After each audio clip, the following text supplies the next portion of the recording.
Meeting के बीच में जब टेबल पर पड़ा फोन वाइब्रेट हुआ तो पूरे हॉल को पता चल गया कि किसी का फोन आया है। बड़े पोस्ट पर विद्यमान अधिकारी ने अपनी तरफ से बड़ी विनम्रता से कहा कि फोन को साइलेंट करके बैठे प्लीज। दीपक ने जल्दी से फोन को उठाकर काट दिया, देखा भी नहीं कि किसका फोन आया है। सॉरी सर बोलते हुए फटाफट फोन साइलेंट की बजाय स्विच ऑफ कर दिया और गौर से फिर उस सफेद बोर्ड को की ओर देखने लगा जहां स्लाइड पर चल रही थी। मीटिंग के तुरंत बाद भी अपना फोन ऑन करना भूल गया। काम भला ही कुछ ऐसी है, अच्छी अच्छी बात भूल जाते हैं इंसान। बने रहना है अगर बॉस की नजरों में, दौड़ में, प्रमोशन की, पैसे की, स्टेटस की, तो पूरा समय झोंकना पड़ता है। आप नहीं होंगे तो आपकी जगह कोई और होगा। कोई और लेने के लिए पीछे से टक्कर मारकर आगे निकलने वाले बहुत हैं। थोड़ी सांस आई। इन सब बातों से याद आया कि फोन भी पड़ा है निर्जीव कहीं जेब में। तुरंत ही निकाला और उसका बटन दबाकर फिर से उसे अपने संसार में प्रवेश दिया। कोई सोचता समझता इसके पहले ही बीवी का फोन आ गया। कहाँ हो आप, फोन भी ऑफ है। माँ जी का फोन आया था। इतना कहते ही दीपक समझ गया कि मीटिंग में बजने वाला वाइब्रेटर माँ जी का ही होगा। थोड़ा झल्लाकर बोला, अरे हाँ पता है, वो आने का ही बोल रही थी होगी।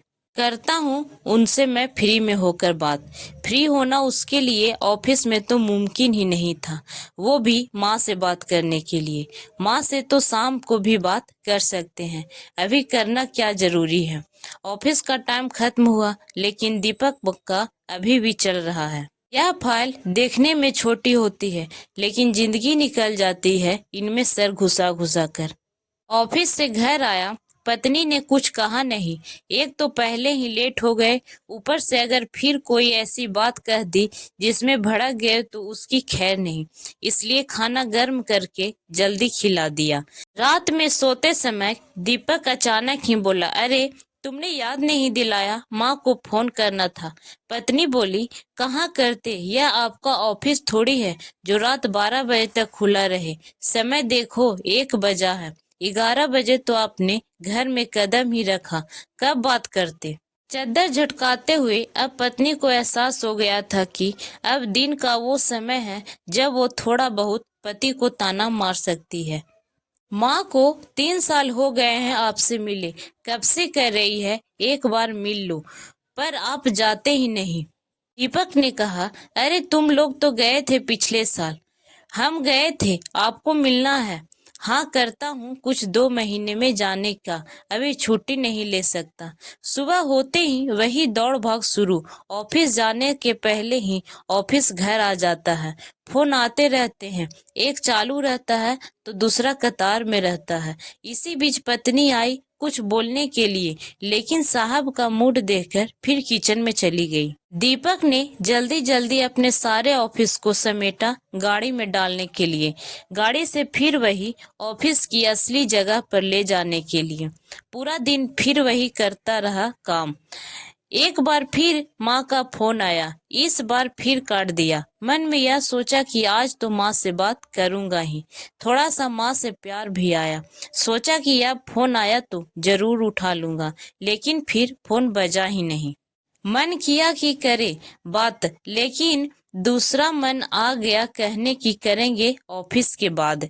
फिर वही बात हुई, काम में उलझकर फिर से एक बार वो भूल गया माँ से बात करना। शाम को ऑफिस से जाने में फिर लेट हो गया। घर गया तब दीपक की पत्नी को देखकर याद आया कि आज उसने भी फोन नहीं किया। पहले तो सोचा कि नहीं बोला, लेकिन खाना खाते वक्त सोचा कि पूछ लेता हूँ। इसके पहले वो पूछता, पत्नी ने बोल दिया कि मेरा फोन खराब हो गया है, सुबह से ऑन नहीं हो रहा।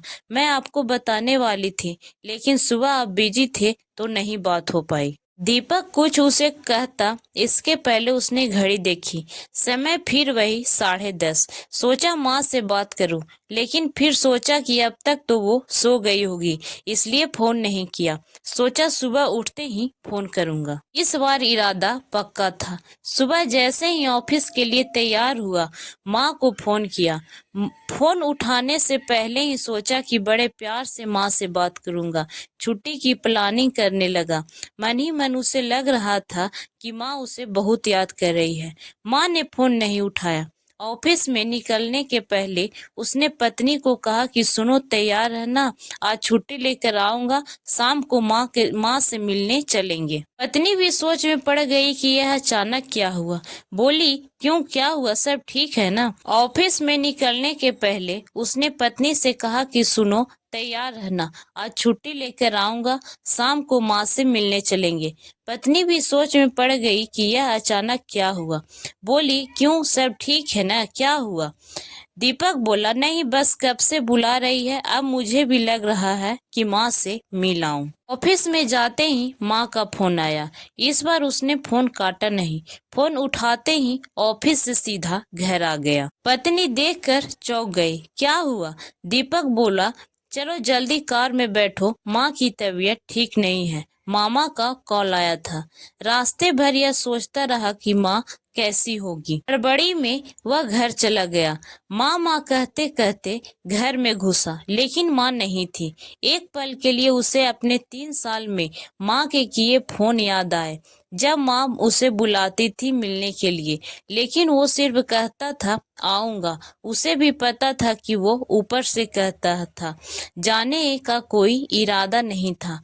वो फोन भी याद आया जिनके जाने पर वो भौवें चढ़ाकर उन्हें काट देता था। यह सब घर में खड़ा होकर वो सोच ही रहा था कि उसकी पत्नी ने उसके कंधे पर हाथ रखा। अरे, माँ तो अस्पताल में है, वहां चलें। उसकी सुनकर जैसे उसे नींद टूटी। फिर गाड़ी घुमाई अस्पताल की ओर। मन में बस यही दुआ थी कि माँ ठीक हो। बस अब हर दिन बात करूंगा, माँ की नहीं मानूंगा, उनको अपने साथ लेकर जाऊंगा। अस्पताल पहुंचा और जब मामा ने उसे देखकर मुस्कुराते हुए कहा कि अब ठीक है, चिंता की कोई बात नहीं, इतना सुनकर ही उसकी पलकों से रुके बांध का टूटना हुआ। बच्चों की तरह दीपक रोया। माँ के कमरे में गया तो माँ ने कहा, अरे रोता क्यों है, अभी मैं नहीं मरने वाली, ठीक हूँ। बेवजह तुमको परेशान किया भैया ने। भैया को कह रही थी कि मत बुलाओ, उसे काम होगा। हाथ पकड़े माँ का कहने लगा, माँ मैं अच्छा बेटा नहीं हूँ। नहीं, तू तो बहुत अच्छा है, तभी तो दौड़ा आया। मेरे भाग इतने अच्छे हैं, इतनी फिक्र करते हो तुम। उस पल दीपक को लगा कि वो माँ को फिर नहीं देख पाएगा। लगा कि वह बोझ लिए जीना पड़ेगा। माँ बुलाती रही, वो टालता रहा। समय रहते सीख जाना बहुत बुद्धिमानी का काम है। दीपक फिर ना माना, माँ को अपने साथ ठीक होने पर ले गया। काम को छोड़ तो नहीं सकते, लेकिन माँ को तो अपने साथ ले जाने के लिए तो मना ही सकते हैं। आपको ये कहानी कैसी लगी दोस्तों, हमें लाइक कमेंट करके जरूर बताएं, और भी ऐसी कहानी सुनने के लिए हमारे चैनल को सब्सक्राइब जरूर करें। धन्यवाद।